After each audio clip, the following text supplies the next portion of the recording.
Governor Gavin Newsom's California redistricting proposal has a 22-point polling advantage, according to internal memo from Newsom's pollsters obtained by Axios. Holy Toledo! Harry Anton has some choice words for this. Newsom's social media strategy / opposition to Trump is working. He's gained millions of social media followers. Google searches for him are up like a rocket. He's now the front runner for the 2028 Dem nomination per the prediction markets. It's cause Democrats want a fighter. Where is AOC? What are we doing? There is no world where the Democrats are actively demanding a fighter.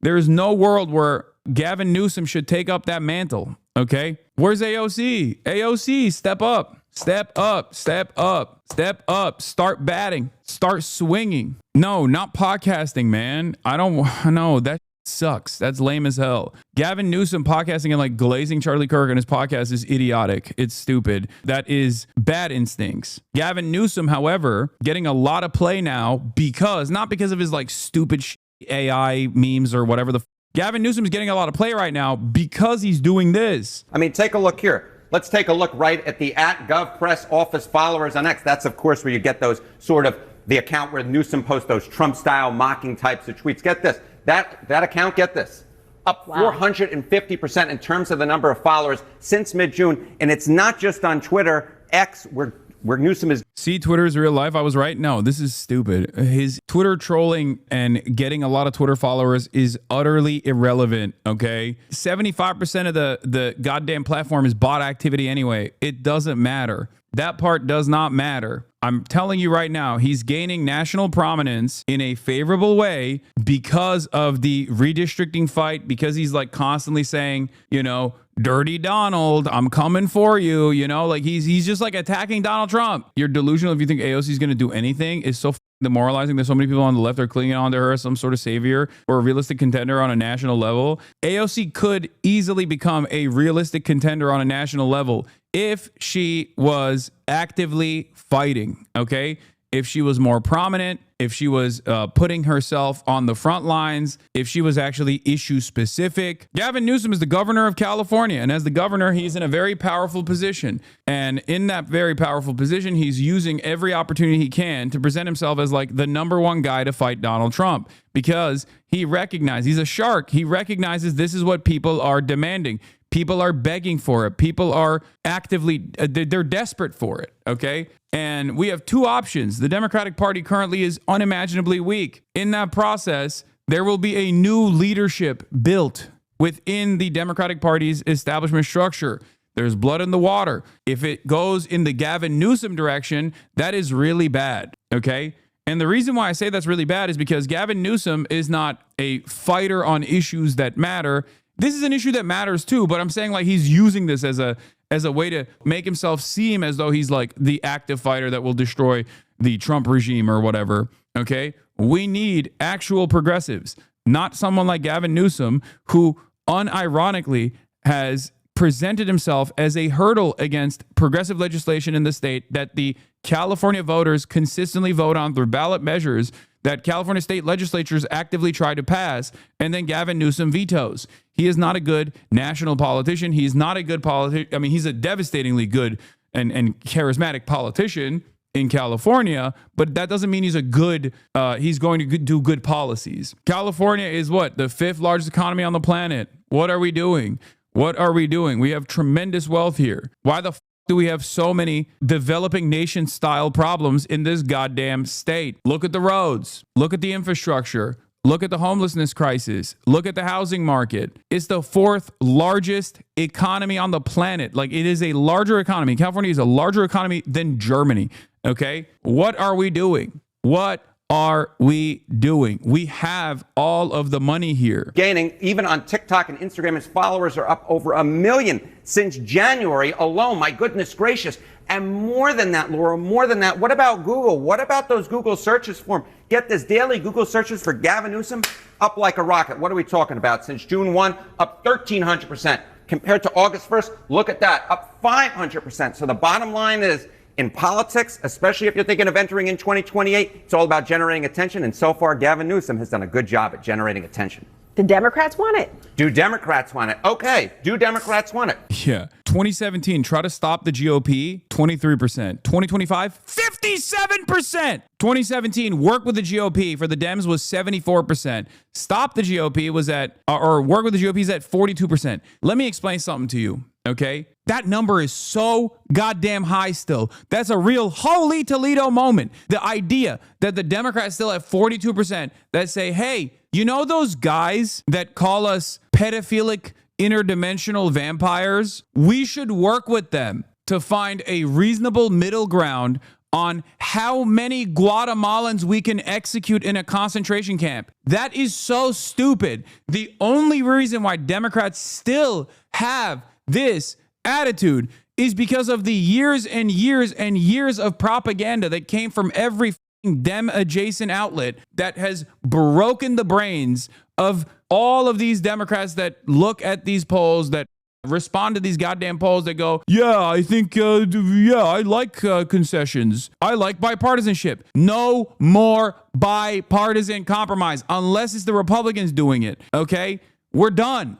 We're done with that. Stop with this bullshit. I cannot believe there's still 42% of the goddamn country within the Democratic base of support that still say, we got to work with the GOP. What do you mean? They're evil monsters. I need people to start hating the Republicans more right now. Two things that I demand from the Democrats. Start hating the Republicans more right now. Start hating Israel more right now. Okay?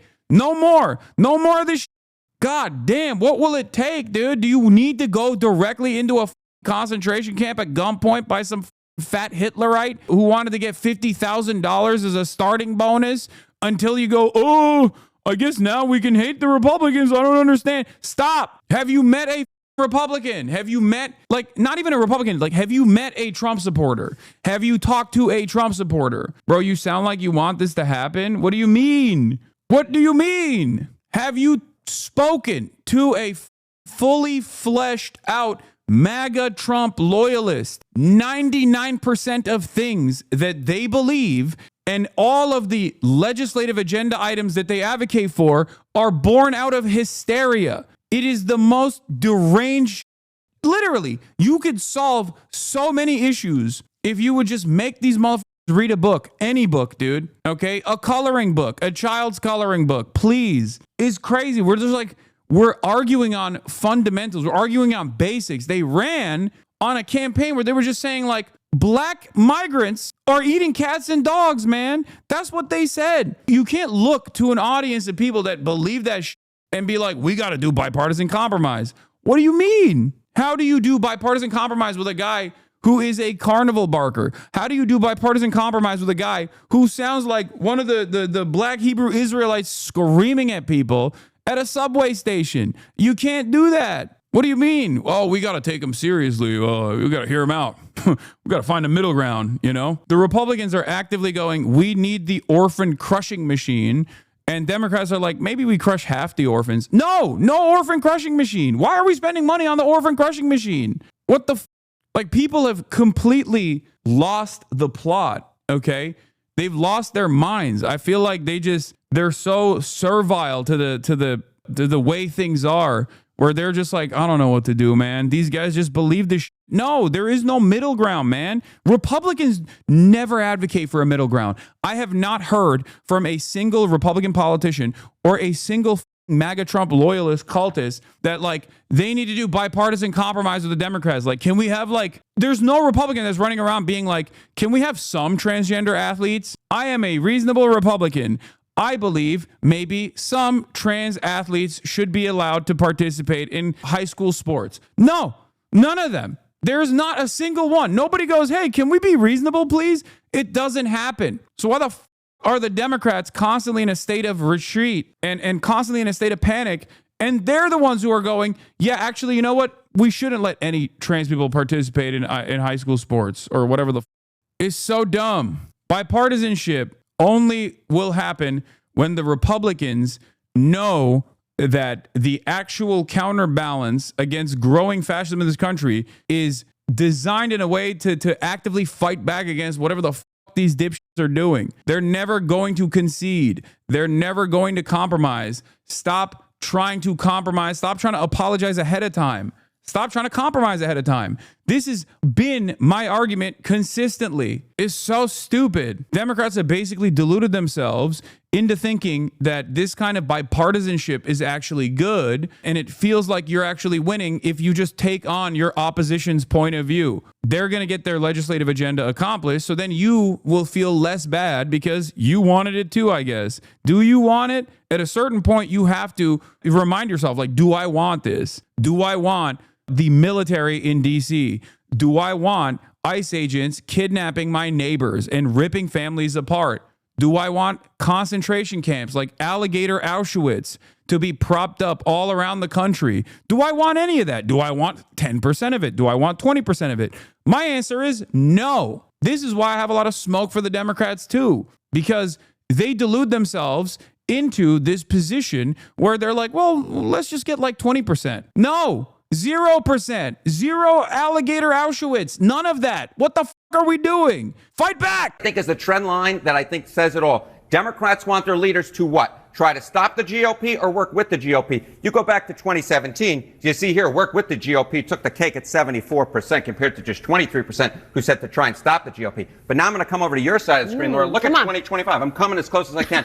57% say they want the Democratic leaders to try and stop the GOP compared to just 42% who say they want them to work with the GOP. That is a major shift. What are we talking about here? Some quick math up here is 34% rise in terms of the percentage of Democrats who want their leaders to try and stop the GOP. So no wonder. Yeah, there's only one reason why Newsom is so popular right now, because he was unpopular when he started his podcast. Okay. And his popularity was actually getting worse when he started his podcast. People were mad at him for hugging and kissing Charlie Kirk and like Steve Bannon. The reason why he's popular now is because he's the only prominent Democrat politician who's showing a sliver of fight against Trump. Has nothing to do with policy. If AOC herself gets arrested at a pro-Palestine rally, she will literally win in 2028 and 2032, except her political instincts suck and she's not willing to do what needs to be done to get the job done. Yeah. And it's not even just like a pro-Palestine rally. That's an immediate boost, okay? But she could do that for ICE kidnappings. She could do that for any number of different things. Our progressive Democrats should be looking to Donald Trump and Marjorie Taylor Greene and their tactics, okay? Their tactics of not being afraid to draw controversy from time to time with bold messaging bills. I'm not saying they should be talking about like Jewish space lasers, okay? But they should be looking to what they do to create anger and use the momentum that already exists, use the anger and resentment that people already feel in their hearts to their advantage, to point the finger of blame at the actual outlets that are causing this harm. Corporations, billionaires, be more uncompromising, be unafraid to lead. This is the reason why Zoran was successful. Gavin Newsom, he's looking at this polling. He's saying, I can generate attention. This is where the Democratic base is. And right now he seems to be following the Democratic base. Why? For 2028? For 2028. That is exactly why. And I think the question is it working? Is it working? Well, let's take a look at the betting markets. I think this gives away so much of it. Okay, the chance of being the 2020. Dude, the situation is so dire too. Like the fact that we rely on the betting markets to do political analysis, like serious political commentary is happening at the point of betting markets. Like that is so devastating to me. I don't know. I've been ringing the alarm bells on this for a minute now, and I was talking with someone in the industry about this recently, where it's like there's a couple forces that are so unimaginably wealthy that you just cannot overcome, and they have forcibly, by way of money, been able to infiltrate normal society, polite society. One of those forces is like the Gulf states, Saudi Arabia and UAE immediately come to mind. Their charm offensive is so successful because they just dump entire truckloads of money in the direction of anyone that will normalize and anyone that will like go to Saudi Arabia or the UAE. So it's like impossible to go against that at this point. Sports washing is far, far too powerful a force to deal with. And the other side of the story is gambling websites, specifically cryptocurrency backed gambling websites, all the way from Stake to Poly Market and all these other like institutions. They are holding on to any kind of influence they can by way of money. They just like dump boatloads of money in the direction of people. And most people eventually give in. They go, all right, fuck it. Like, I'll take it. Yeah, it's not that everyone is transgender and everything's computer. It's actually everyone is gambling. Everything's Saudi Arabia. Democratic nominee, according to the prediction markets. Look at where we were on June 1st. We basically had a clown car for first. Newsom, AOC, Buttigieg, 11%, 10%, 8%. But look at where we are now. Look at this. Look who's jumped up all the way up to 24% chance, about a 1 in 4 chance of getting the nomination. Gavin Newsom. AOC staying pretty steady at 13%. And then, of course, we have Pete Buttigieg, who has stayed absolutely steady at 8%. So at least at this particular point, the prediction markets are saying, yes, yes. It's too bad Chris Murphy isn't more charismatic and ambitious. He is ambitious. He's not charismatic. His politics are centrist enough to speak to the masses. No, let go of this idea that you have to be a centrist to speak to the masses. That's bullshit. Make a convincing argument, please. Every Democrat has this in their heart, dude. I feel like this is a major hurdle, okay? For the average Democrat voter, the average liberal still has this weird, distorted version of reality. The notion that you have to be a quote unquote centrist to actually win the largest number of votes. That is bullshit. Look at Donald Trump. Look at Donald Trump. Was he a centrist? No, he won twice. There is no world where you have to be a centrist to win. You can be a radical as long as you communicate that your ideas are not really all that radical at all. It's actually going to help people. That's it. That is a lie that liberal media has told you for years and years and years. Okay? Stop believing this. You don't believe mainstream news resources when it comes to talking about Israel. You understand that they are behaving in an indecent manner for an alternative reason, okay, for a cynical reason. So why the f do you still believe it when they have told you for decades that like centrism is the way, third way neoliberalism is the way, we have to hug and kiss the Republicans and that's the best way to do it? When Kamala Harris got destroyed by Donald Trump, who was very much not a centrist at all, who said f the institutions, the establishment. Even though he was president, he was still able to present himself as like a figurehead that was outside of the boundaries of American politics. And people responded to him again in a positive manner. They voted for him again. Liberals have MSNBC pundit brain because they think it makes them seem smart. It doesn't. I think it makes them seem very dumb. It makes me incredibly frustrated when I hear regular ass like voters present this as a viable political movement too. Like the notion that being nominally better, marginally better than the Republican Party is actually the best method of winning elections, when in fact it's been a demonstrable failure, okay?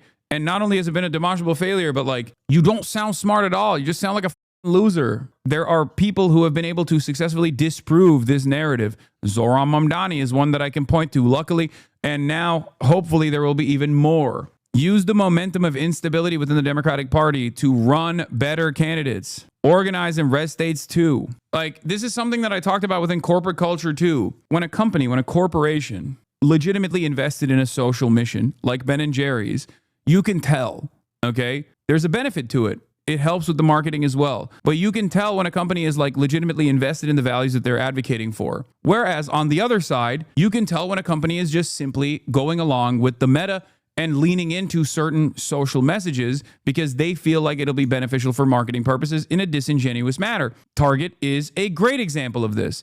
Politicians are no different, okay?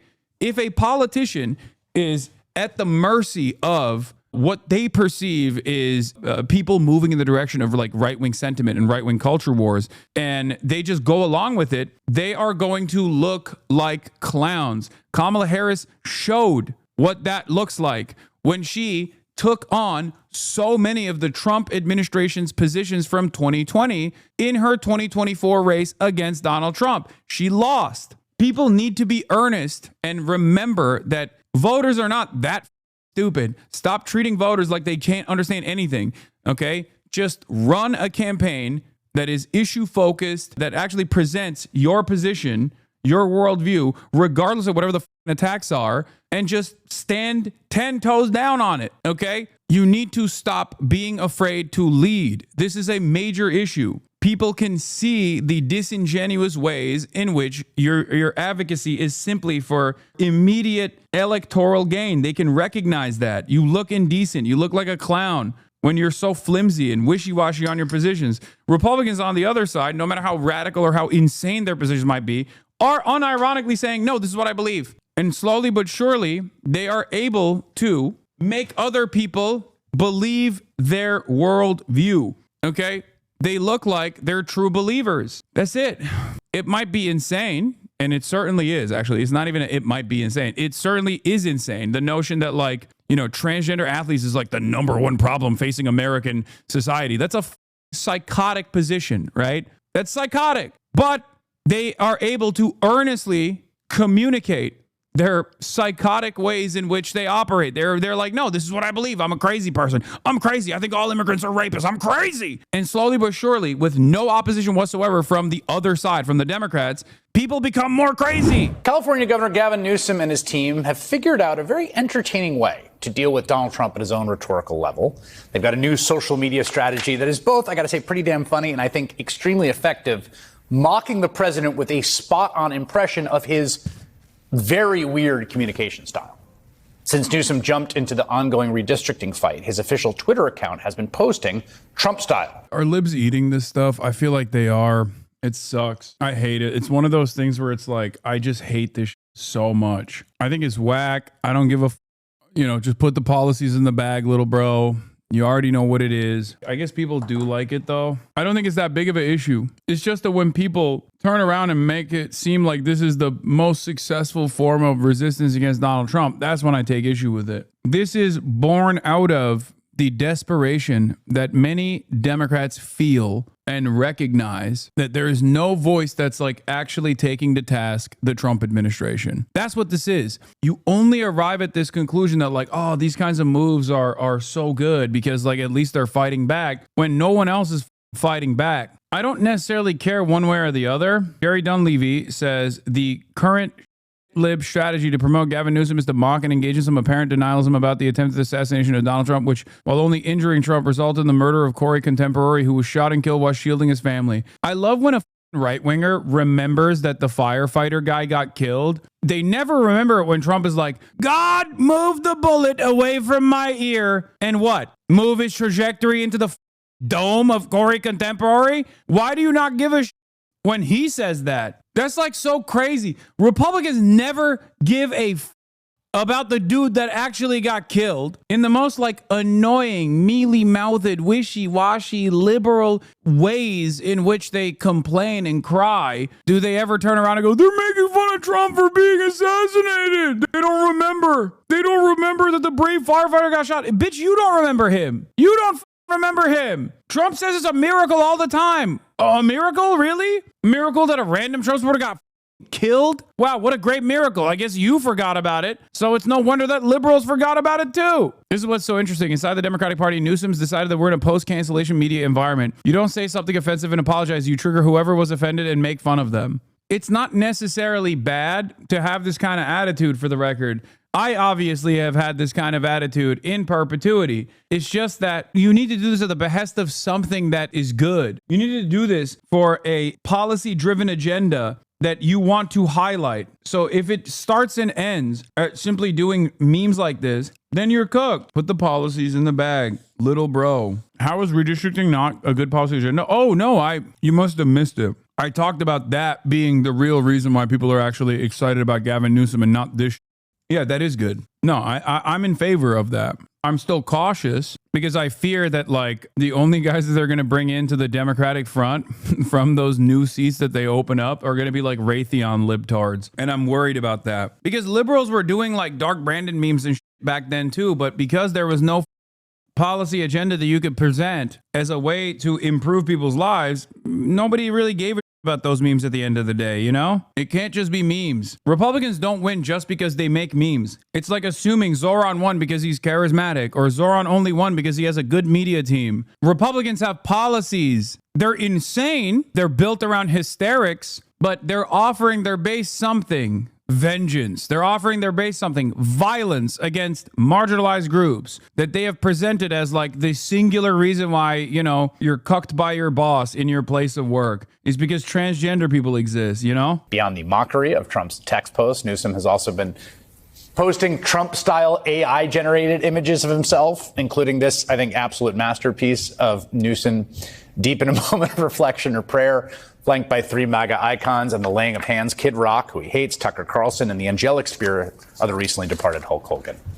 Again, a spot-on mockery of Trump, who isn't doing any of this satirically. What has been equally hilarious has been to watch the joke just go soaring over the heads of Trump's sycophants in the media. For the last week, Gavin Newsom, why am I giving him advice? You have to stop it with the Twitter thing. I don't know where his wife is. If I were his wife, I would say, "What? You are making a fool of yourself. Stop it. Do not." Okay, I'm back in. Okay.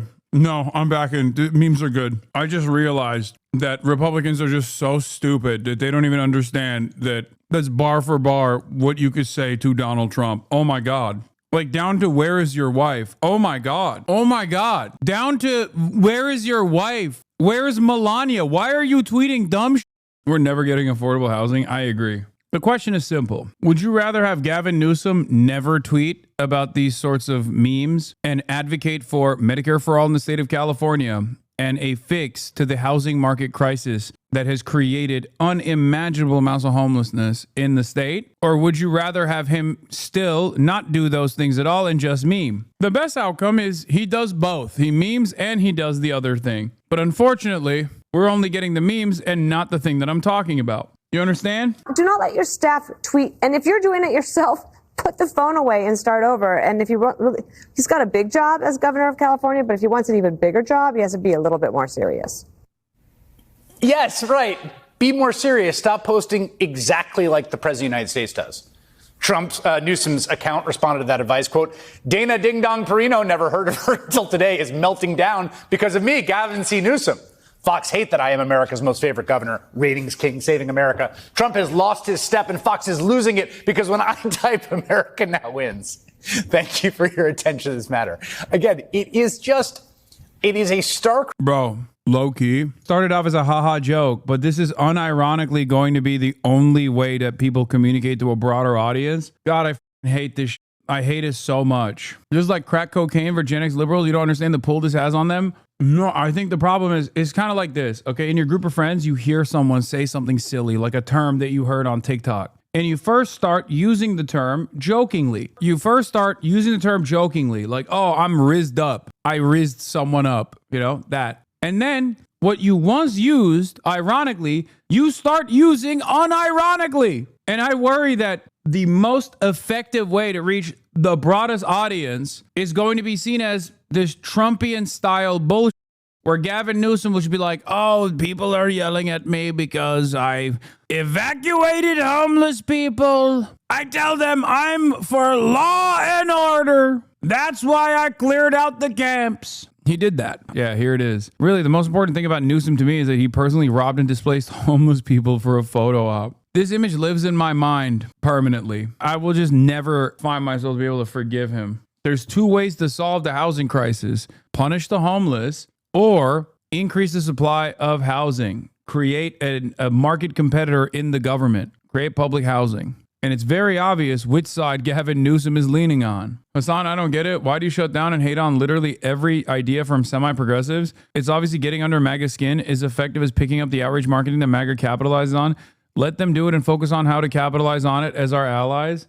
Oh my God. Chatters, you're misunderstanding what I'm saying. I said I don't care about the Trump speak. It's funny. Also, he's not progressive. Calm down. You know he's not progressive. That's why you had to say semi-progressive, as though he's in any way, shape, or form. Like, come on. Blue states are supposed to be the beacon, the shining light of progressivism.